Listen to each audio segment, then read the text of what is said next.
Captain Jake Morrison stood on the bridge of the UHS Valiant. His eyes were fixed on the screen in front of him.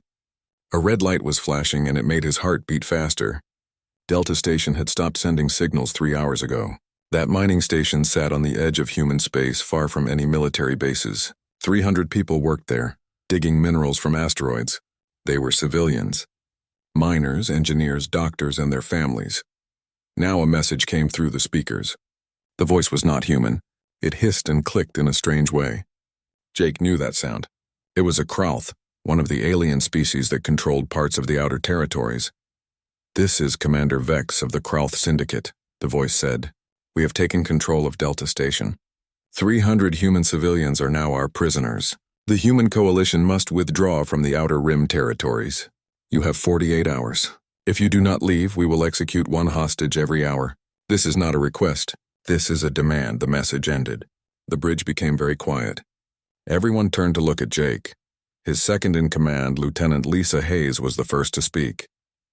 She was a good pilot and had served with Jake for 5 years. "Sir, what should we do?" she asked. Her voice was calm, but Jake could see the worry in her eyes. Jake looked at the clock on the wall. They were 6 hours away from Delta Station if they pushed the engines to maximum speed. He pressed a button to open a secure line to command. The face of Admiral Peterson appeared on the screen. The Admiral was an old man with gray hair and many lines on his face. He had fought in 3 wars and knew what hard decisions felt like.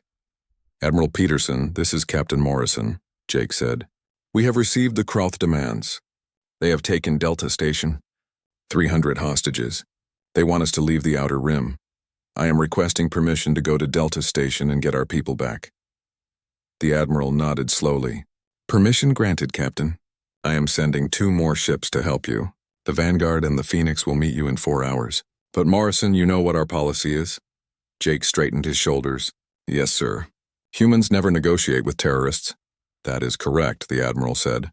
"Every other species in the galaxy thinks we are crazy for this rule. The Galactic Council has already sent 3 ambassadors to tell us we should talk with the Krauth. They will try to convince us to compromise. But we learned our lesson from history, Morrison. When you give terrorists what they want, they only come back for more. When you show them that taking hostages leads to their death, they stop taking hostages." "I understand, sir. We will bring our people home." The Admiral leaned closer to the camera. "The Krauth think they can use our people as bargaining tools. Show them they are wrong. Show them what happens when they threaten human lives. Good luck, Captain." The screen went dark. Jake turned to his crew. They were all watching him, waiting for orders. These were good people. He had trained with them, eaten with them, celebrated holidays with them. They were like family. "All hands prepare for battle," Jake said. His voice was strong and clear. "Lieutenant Hayes, set our course for Delta Station. Give me maximum speed. I want every bit of power going to the engines. We need to get there fast."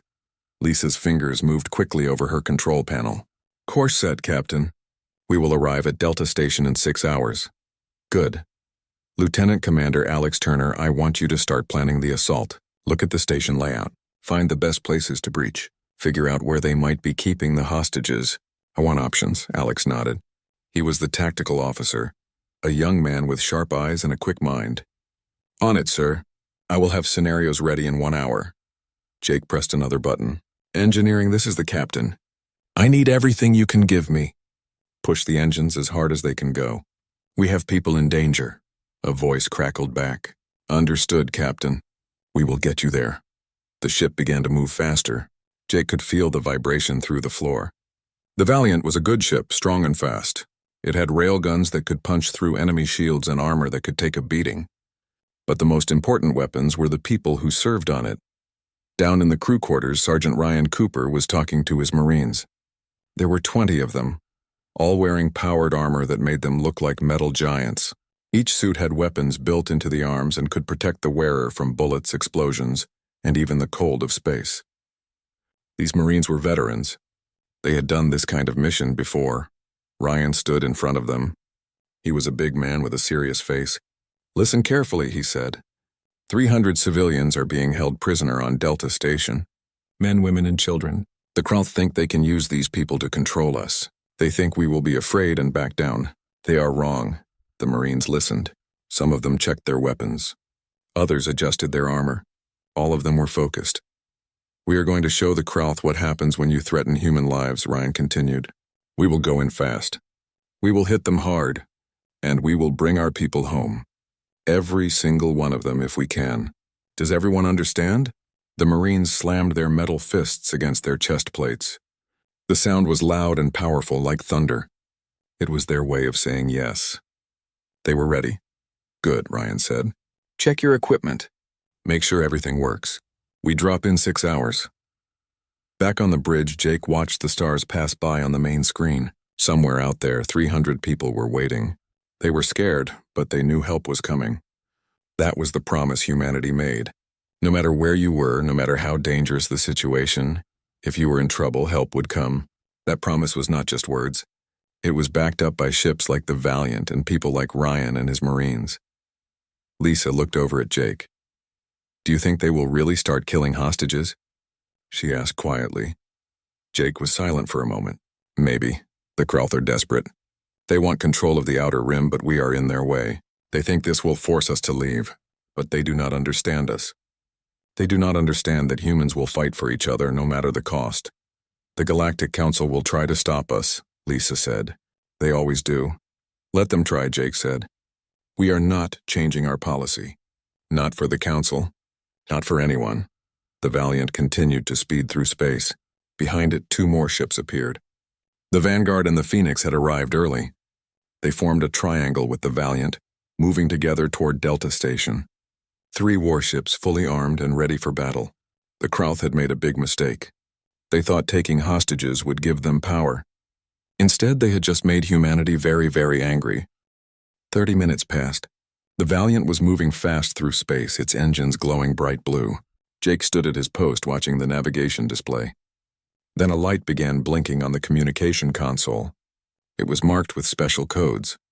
The Galactic Council was calling. Jake pressed the button to accept the call. 3 alien faces appeared on the screen. He recognized them immediately. These were the Council's top ambassadors, the ones they sent when they wanted to change someone's mind. The first alien was tall and thin, with smooth gray skin. His name was Ambassador Thelmar, and he came from a species called the Quellians. They had 4 eyes that blinked one at a time. Thelmar spoke first, his voice soft and careful. "Captain Morrison," he said, "we have learned about the situation at Delta Station. The Galactic Council is very worried. We believe immediate diplomatic action is needed. The safety of your civilians must be the most important thing.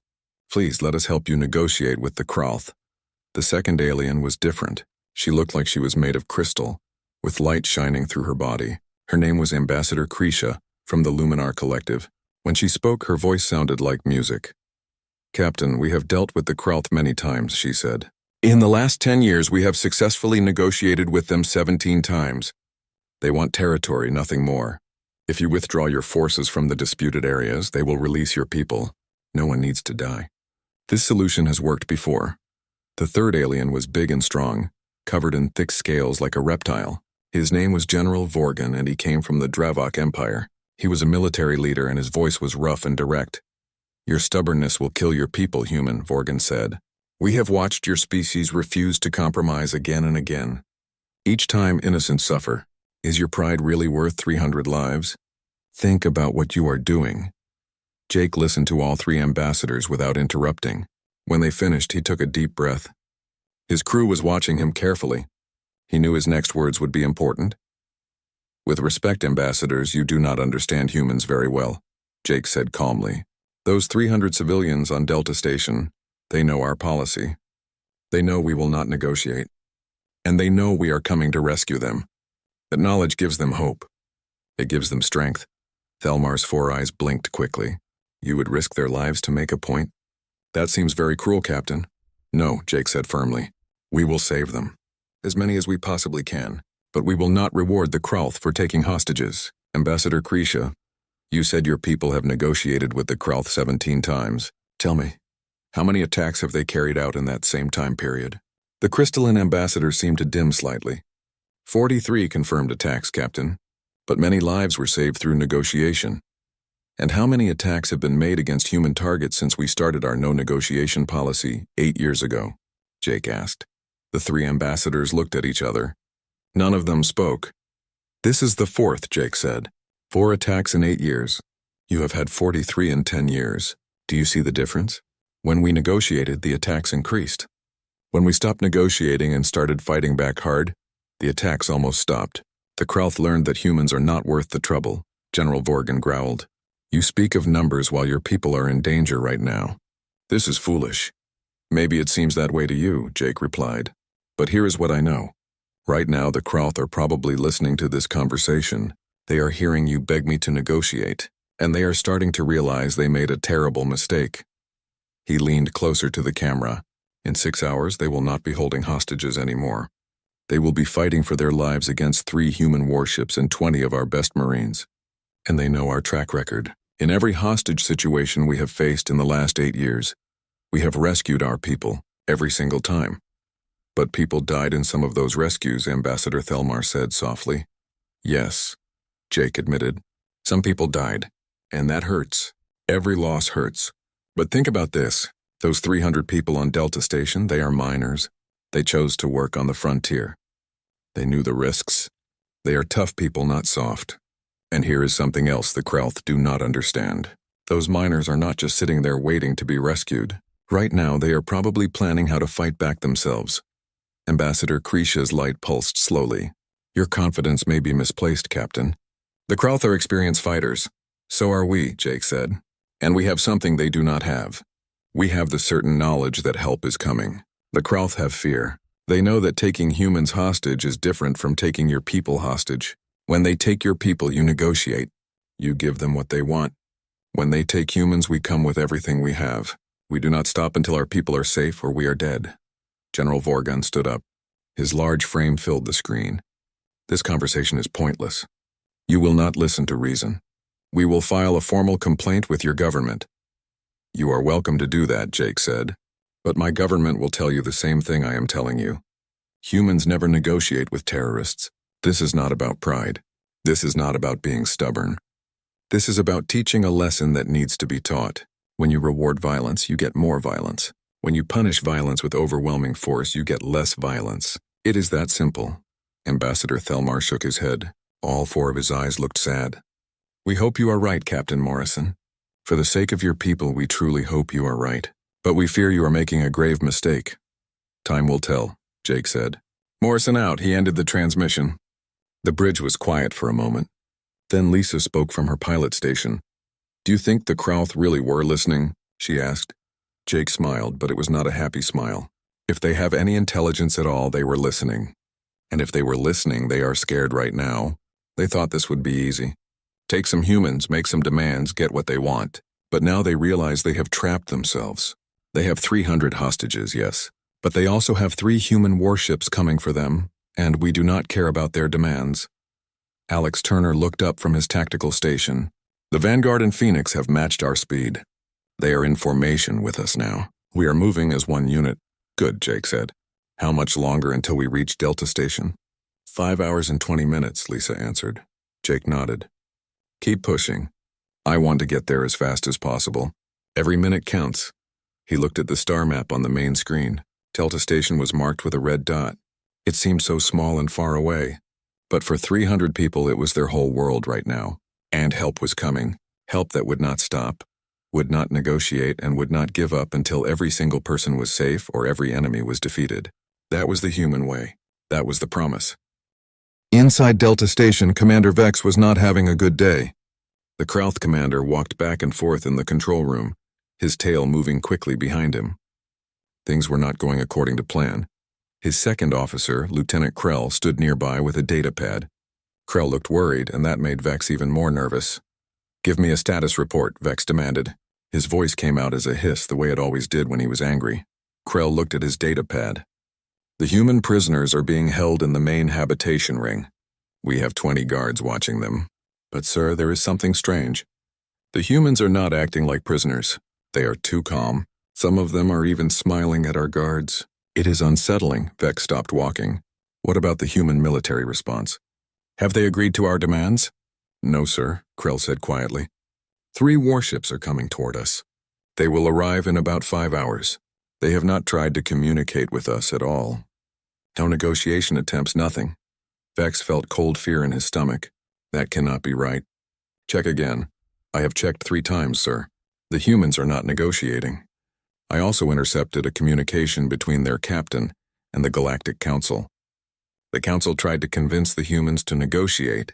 The humans refused. Sir, they are coming here with full military force. Vex sat down heavily in a chair. Before planning this operation, he had studied human responses to terrorism. The Krauth intelligence report said that humans claimed they would not negotiate. But the analysts believed it was just propaganda. No species would really sacrifice hundreds of their own people over a territorial dispute. It had to be a bluff. But now, looking at the data, Vex realized the analysts had been wrong. The humans were not bluffing. They really did not negotiate with terrorists. And now he and his soldiers were trapped on this station with 300 human hostages and 3 human warships coming to kill them. We need to show them we are serious, Vex said. Bring one of the hostages to the airlock. We will execute them and broadcast it on all channels. That will force the humans to negotiate. Krell hesitated. Sir, if we do that, the humans will consider it an act of war. There will be no going back. They already consider it an act of war, Vex snapped. We took their station. We took their people. They are coming here to attack us. Killing one hostage might make them stop and think. Do it now. In the habitation ring, the human prisoners sat in groups. The room was large with metal walls and harsh lighting. It had been built to house workers during their breaks, so there were benches and tables. Now it held 300 frightened but determined people. Daniel Brooks sat with his back against the wall. He was 42 years old and worked as a mining engineer. Before coming to Delta Station, he had served in the Colonial Marines for 10 years. He knew how to fight and he knew how to wait. Next to him sat Karen Mitchell, the station's medical officer. She was younger than Daniel, only 30 years old with red hair pulled back in a tight bun. How long until they come for us? Karen whispered. Daniel checked his watch. It was an old mechanical watch, the kind that did not need batteries. We sent the distress signal 3 hours ago. The nearest human fleet base is 6 hours away at maximum speed, so figure another 3 or 4 hours before help arrives. What do we do until then? We wait, we watch. And when the time is right, we fight. Daniel had been studying the Krauth guards carefully. There were 20 of them that he could see. They carried plasma rifles, which were dangerous weapons. But the guards were not very professional. They stood in obvious places. They followed predictable patrol patterns. And worst of all, they were getting bored and careless. I have been counting, Daniel continued quietly. The guards change shifts every 4 hours. When our Marines hit this station, it is going to be chaos. Explosions, gunfire, alarms going off. That is when we need to move. When the guards are distracted, we take them. Karen nodded. I will spread the word to the others. Everyone needs to be ready. As Karen started moving through the crowd, quietly talking to other prisoners, Daniel spotted 3 other former military people scattered around the room. He made eye contact with each of them and gave a small nod. They understood. They were all thinking the same thing. Suddenly the main door opened. 4 Krauth soldiers walked in, their weapons raised. They looked around the room and then grabbed a young man who was sitting near the door. The miner was maybe 25 years old with dark hair and scared eyes. No, let me go, the young man shouted, struggling against the guards. The other prisoners started to stand up, but the guards pointed their weapons at the crowd. Stay back or we will shoot, one of the Krauth warned. Daniel's mind raced. They were going to execute someone. He could not let that happen. He stood up slowly, keeping his hands visible. Wait, Daniel said loudly. Take me instead. I am the senior engineer on this station. I am worth more to you as a hostage. That young man knows nothing important. The lead guard considered this. It was true that an engineer would be more valuable than a random miner. He pushed the young man back toward the crowd and pointed at Daniel. You then, come with us. Daniel walked toward the guards. As he moved, his eyes scanned the room. They were in the industrial section of the station. All around them were tools, equipment, spare parts. The Krauth had made a mistake by keeping the prisoners here. These were not soft office workers. These were people who worked with their hands, who fixed broken machines, who moved heavy equipment every day. As Daniel passed a support beam, his hand brushed against a piece of metal pipe that was leaning against the wall. It was about 3 feet long and heavy. Without thinking too much about it, Daniel grabbed the pipe. The guards were not paying attention. They had their backs to him, already walking toward the airlock. They thought Daniel was following like a scared prisoner. They were wrong. Daniel swung the metal pipe with all his strength. It hit the nearest Krauth guard in the head with a loud crack. The guard dropped like a stone, his weapon clattering on the floor. For a moment, everything seemed to freeze. Then chaos erupted. The other 3 guards spun around, raising their weapons. But the other former soldiers were already moving. One of them, a woman named Linda Park, grabbed a wrench and threw it at a guard. It hit him in the chest, knocking him backward. Another ex-soldier, a man named Greg Stone, tackled a different guard from behind. The prisoners who had been sitting quietly suddenly were not quiet anymore. They rushed forward using anything they could find as weapons. Tools, chairs, pieces of metal. The Krauth guards were tough fighters, but they were overwhelmed by sheer numbers. Alarms started blaring throughout the station. Daniel grabbed the fallen guard's plasma rifle and checked it quickly. He knew how to use it. All modern weapons worked on the same basic principles. "Everyone, get back," Daniel shouted. "Find cover. More guards will be coming." The prisoners scrambled to obey, pulling tables and benches to create barricades. Daniel, Linda, Greg, and 2 other former soldiers took positions at the front, weapons ready. The door burst open. More Krauth soldiers rushed in, firing their weapons. But the prisoners were ready now. They fired back and the fight was on. The miners of Delta Station were no longer hostages. They were fighters. And they were not going to wait to be rescued. They were going to help save themselves. The Valiant dropped out of faster-than-light travel at the edge of Delta Station's sensor range. Jake stood on the bridge watching his displays carefully. The Vanguard and Phoenix appeared moments later, forming a perfect triangle formation around the station. "Tactical, what do we see?" Jake asked. Alex Turner was studying his screens intently. His fingers moved quickly over the controls, pulling up data. 2 Krauth raiders are docked at the station.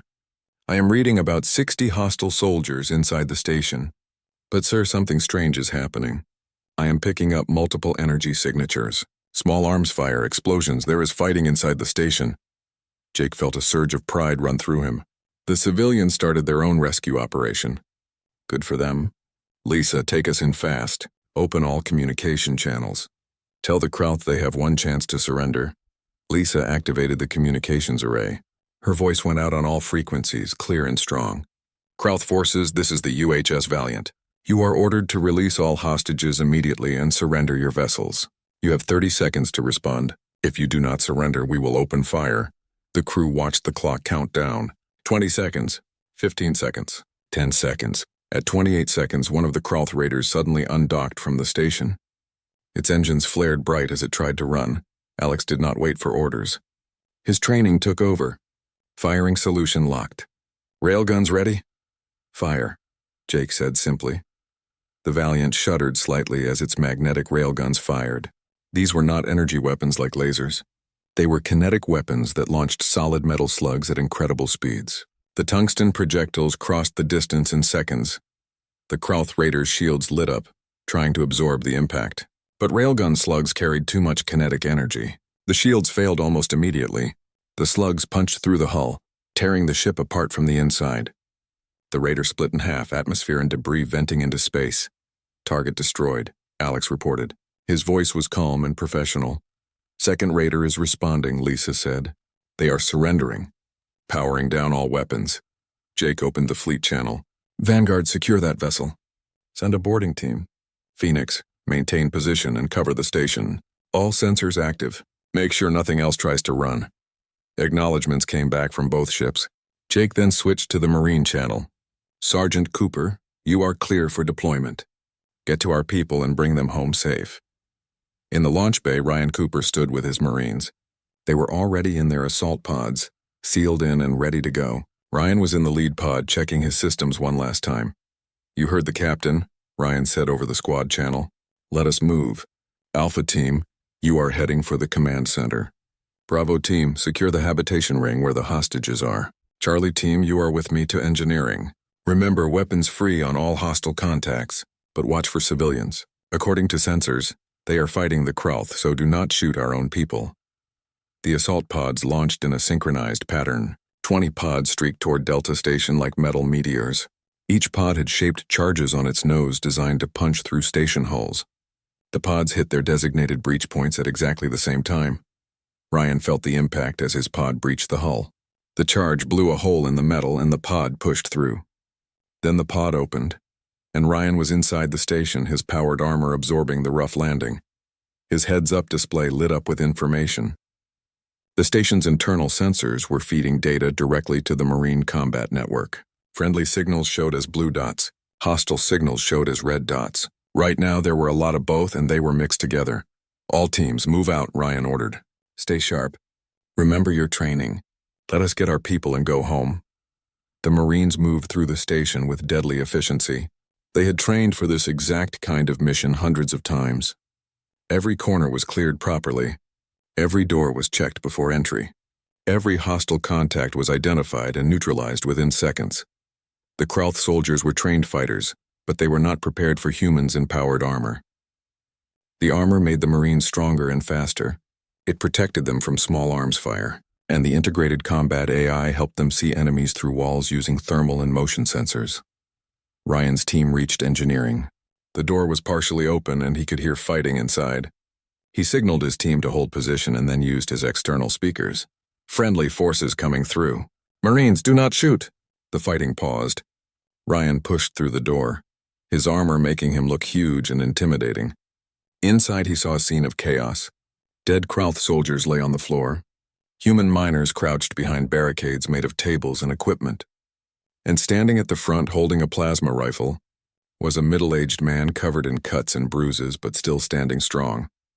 About time you showed up. Sergeant? Daniel Brooks said with a tired grin. Ryan's helmet retracted so Daniel could see his face. Looks like you had things under control here. We learned from the best, Daniel said. What is the situation? Ryan checked his display. Alpha Team has secured the command center. The Krauth commander is in custody. Bravo Team is evacuating civilians from the habitation ring. Hostile forces are either surrendering or being eliminated. We have the station locked down tight. Daniel nodded. Then he asked the question that everyone wanted answered. Casualties? How many did we lose? Ryan checked his casualty reports.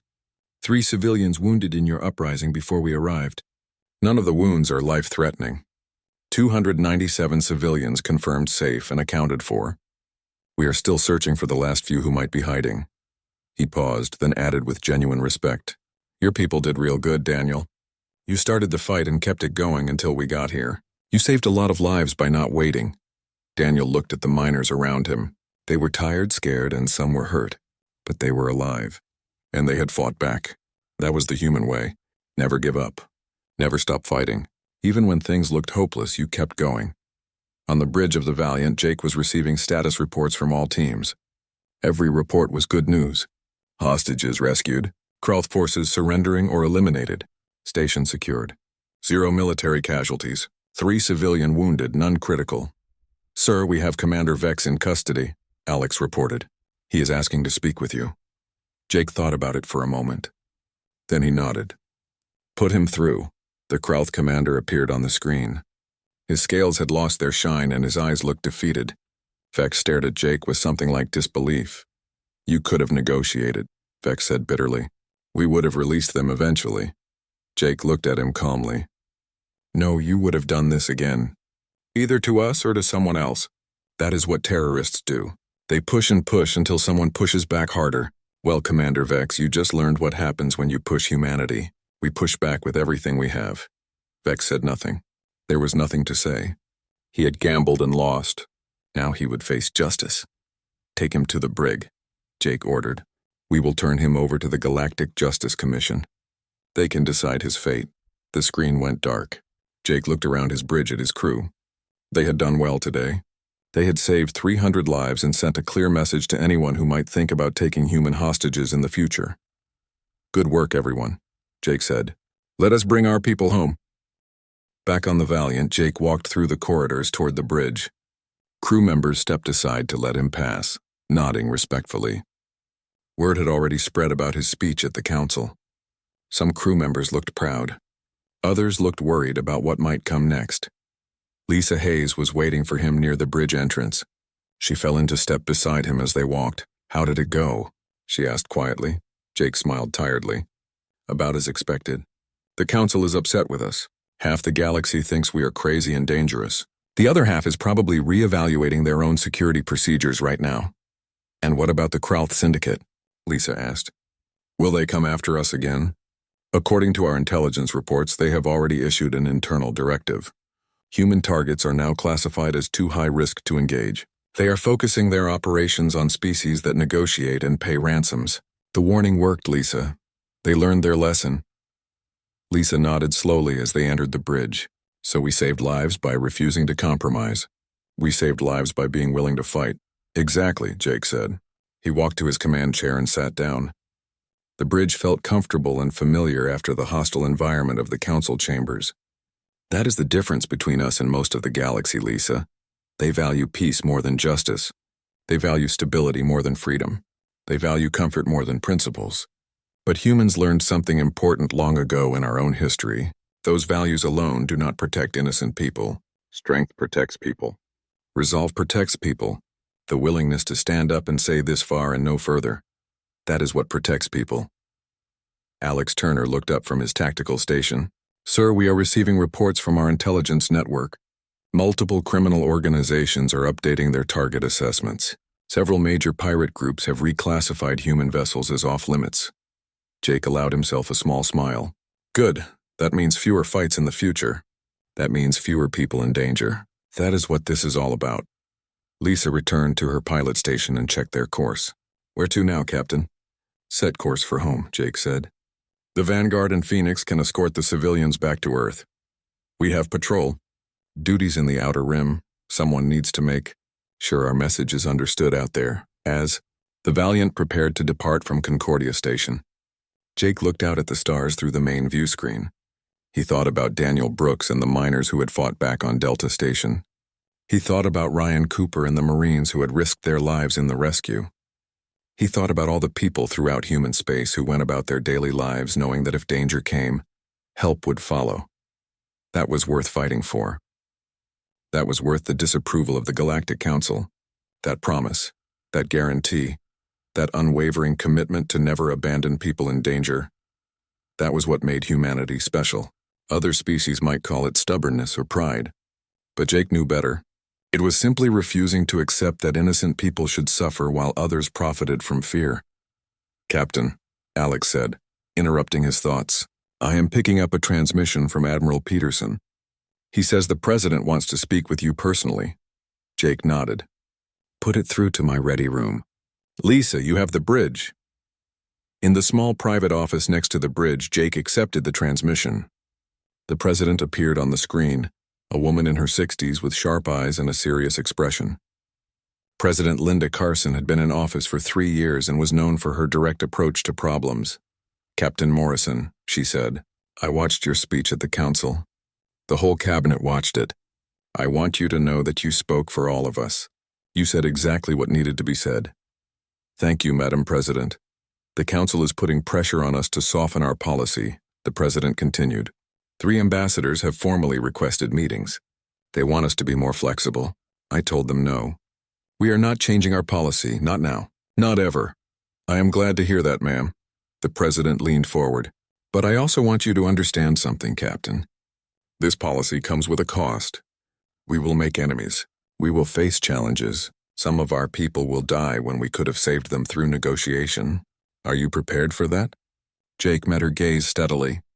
With respect, Madam President, more of our people will live because of this policy. The statistics prove it. Yes, we may lose some in individual incidents, but over time, over years and decades, we save thousands by establishing that humans cannot be controlled through fear. The President nodded slowly. That is what I needed to hear. That is what I needed to be sure you believed. Good work at Delta Station, Captain. Bring your crew home safe. And keep doing what you are doing out there. Yes, ma'am. Will do. The transmission ended. Jake sat quietly for a moment, thinking. Then he returned to the bridge. All systems ready, Captain, Lisa reported. Course is set. Waiting for your order. Take us out, Jake said. Maximum speed. The Valiant's engines flared to life and the ship began moving away from Concordia Station. Within minutes, they were clear of the station's traffic zone. Lisa engaged the faster-than-light drive and the stars turned into long streaks of light as the ship jumped into hyperspace. Far away, in the dark corners of the galaxy, word was spreading. In pirate bases and smuggler dens, in terrorist hideouts and criminal syndicate headquarters, the message was being passed along. It spread through encrypted channels and whispered conversations. It moved from system to system like a wave. Human targets were being marked with a special notation in criminal databases.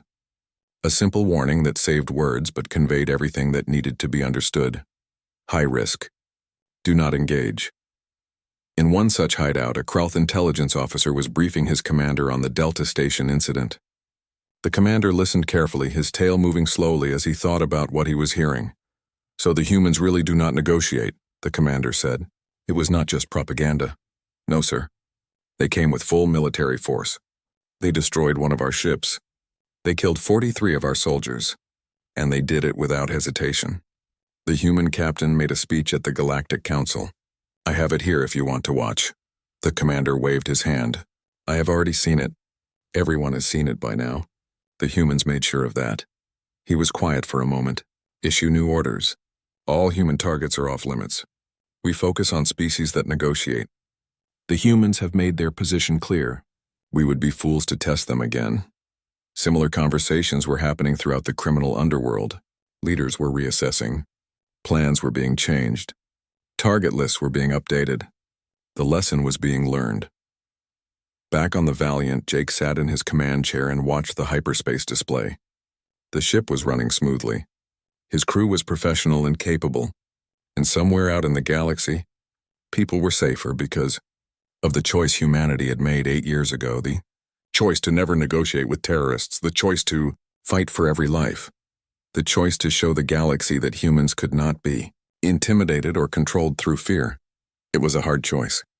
It required sacrifice and courage, but it was the right choice. And Jake would continue to uphold it for as long as he wore the uniform. Lisa looked over at him from her station. You look thoughtful, sir. Jake smiled. Just thinking about the future. About what we are building out here. A galaxy where people can work and live without constant fear. A galaxy where terrorists learn that some targets will always fight back. That is worth all the effort. Yes, sir, Lisa agreed. It definitely is. The Valiant continued through hyperspace, carrying its crew toward their next mission. Behind them, the message had been delivered. The warning had been given. The lesson had been taught, and the galaxy had learned. Humans never negotiate with terrorists.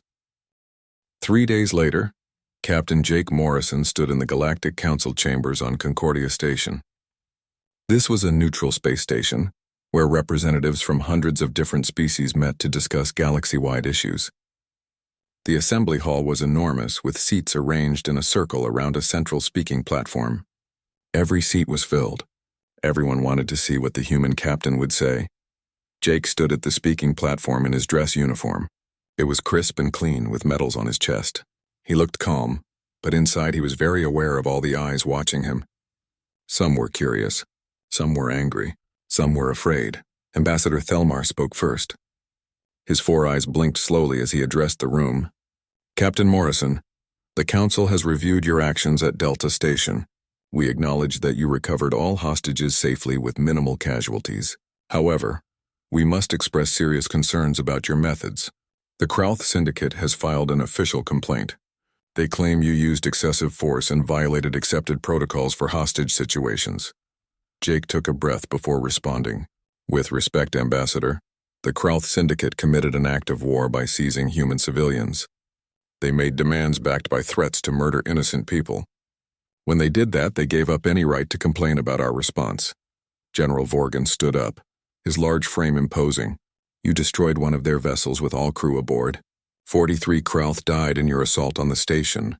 These casualties could have been avoided through negotiation and diplomacy. That vessel attempted to flee after refusing to surrender, Jake replied calmly. And those 43 casualties were armed combatants who were actively holding innocent civilians hostage.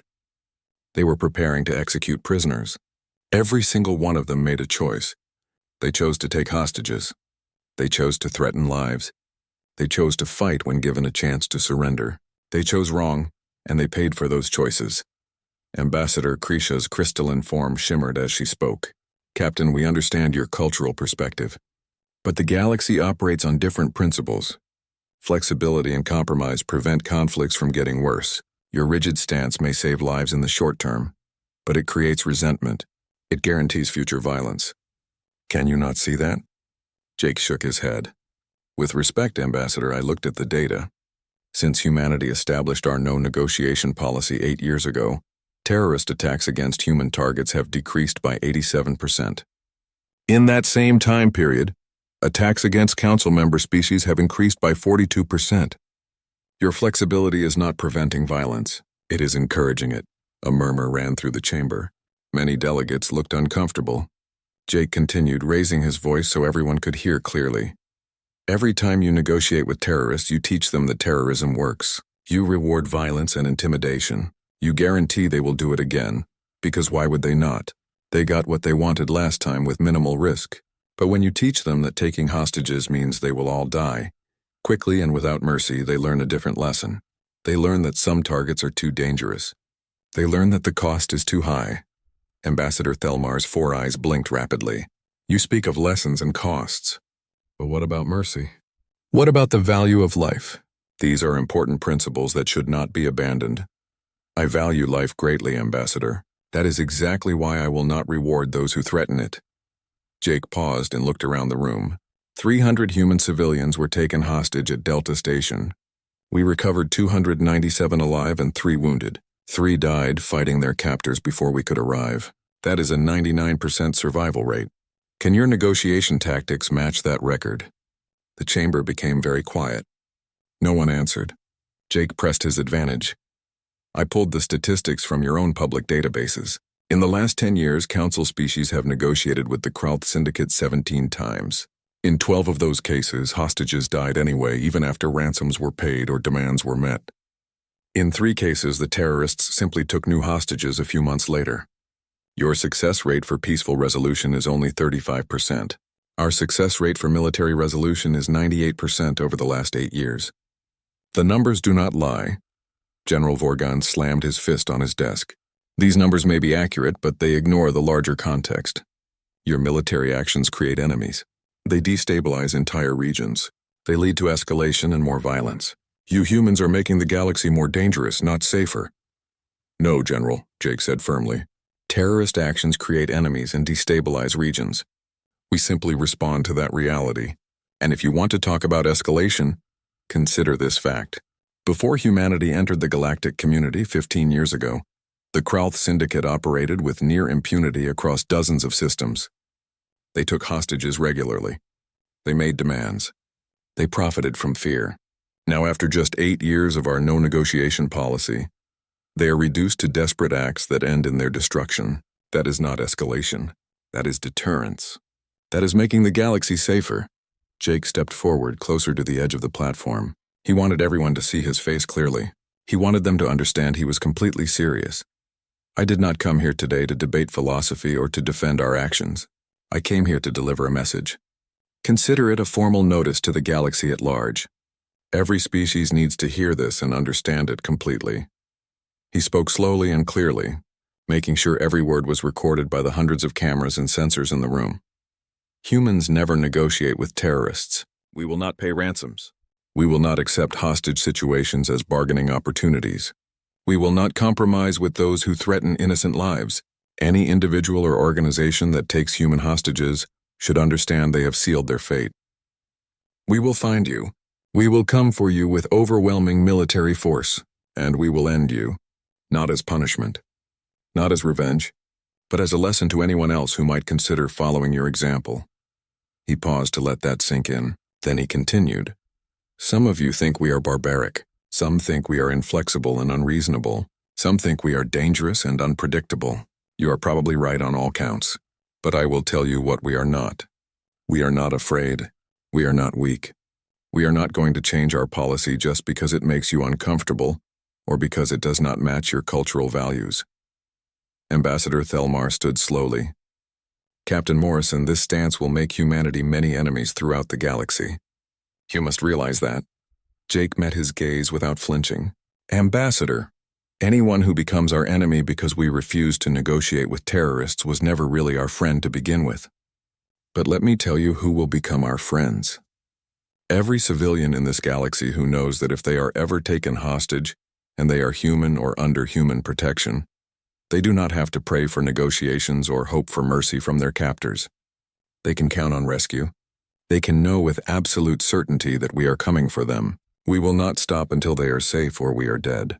That is the promise humans make to each other, and increasingly it is the promise we are offering to our allies and partners. He turned to leave the platform. Then he paused and looked back at the assembled delegates. One more thing.